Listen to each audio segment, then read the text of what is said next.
Assalamualaikum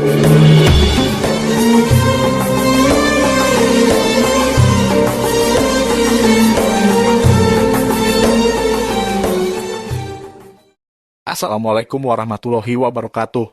Di balik kecerdasannya, ternyata sosok Abu Nawas sering menghibur dengan tingkah lucunya yang kerap membuat orang-orang di sekitarnya tertawa.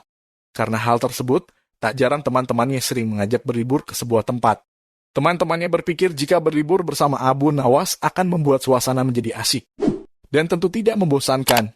Hingga pada suatu hari, teman-teman sepakat mengajak Abu Nawas untuk berlibur ke salah satu tempat rekreasi di daerah tersebut. Mereka lalu menuju rumah Abu Nawas. Sesampainya di rumah Abu Nawas, mereka segera mengutarakan maksud dari kedatangannya itu. Kebetulan saat itu Abu Nawas juga ingin sekali berlibur. Akhirnya dirinya mengiyakan ajakan teman-temannya itu. Dengan menunggangi keledainya masing-masing, mereka berangkat menuju tempat wisata. Di tengah perjalanan, mereka sesekali bergurau agar suasana tidak membosankan. Hingga tak terasa perjalanan sudah jauh dari pemukiman penduduk. Mereka tiba di sebuah pertigaan jalan yang sunyi dan tidak ada orang satupun. Mereka akhirnya memutuskan untuk berhenti karena mereka mulai ragu untuk memutuskan jalan mana yang akan dipilih. Diketahui di situ terdapat dua jalan yang menuju ke hutan. Jalan pertama menuju hutan wisata, sedangkan jalan kedua menuju hutan rimba yang penuh dengan binatang buas di dalamnya. Begitu melihat teman-temannya merasa bingung sebagai seorang yang bijak, Abu Nawas menyarankan untuk tidak meneruskan perjalanan. Karena jika salah pilih jalan, maka bahaya yang akan mengancam mereka. Namun salah seorang dari teman Abu Nawas tiba-tiba berkata, "Aku mempunyai dua orang sahabat yang tinggal dekat semak-semak sebelah sana. Mereka adalah saudara kembar identik. Tidak ada seorang pun yang bisa membedakan keduanya karena wajah mereka begitu mirip. Akan tetapi perbedaannya yang satu selalu berkata jujur, sedangkan yang lainnya selalu berkata bohong. Dan mereka adalah orang-orang aneh karena mereka hanya mau menjawab satu pertanyaan saja. Lalu apakah engkau bisa mengenali salah satu dari mereka yang selalu berkata benar?" Tanya Abu Nawas. "Tidak," jawab kawan Abu Nawas singkat. "Baiklah kalau begitu kita beristirahat sejenak," usul Abu Nawas. Mereka pun sepakat untuk beristirahat sambil menyantap bekal yang sudah dibawa. Setelah sudah cukup beristirahat, mereka memutuskan untuk berangkat menuju rumah yang dihuni dua orang kembar bersaudara itu.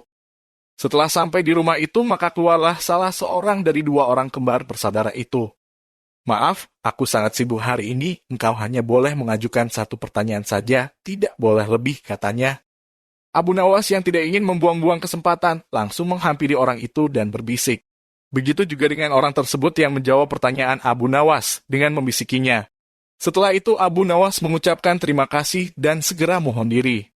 "Hutan yang kita tuju melewati jalan sebelah kanan," kata Abu Nawas meyakinkan teman-temannya. "Bagaimana mungkin engkau dapat memutuskan harus menempuh jalan sebelah kanan?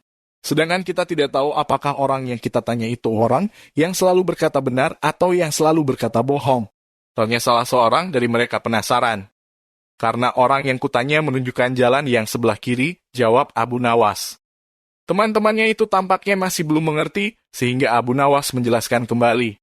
"Tadi aku bertanya apa yang akan dikatakan saudaramu bila aku bertanya jalan yang mana yang menuju hutan yang indah. Bila jalan yang benar itu sebelah kanan dan bila orang itu kebetulan yang selalu berkata benar maka ia akan menjawab jalan sebelah kiri.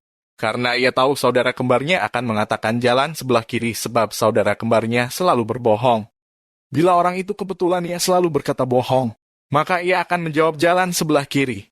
Karena ia tahu saudara kembarnya akan mengatakan jalan sebelah kiri sebab saudara kembarnya selalu berkata benar." Setelah mendengar penjelasan Abu Nawas, teman-teman Abu Nawas itu akhirnya mengerti. Mereka lalu melanjutkan perjalanan dengan tanpa rasa bingung yang menghantui.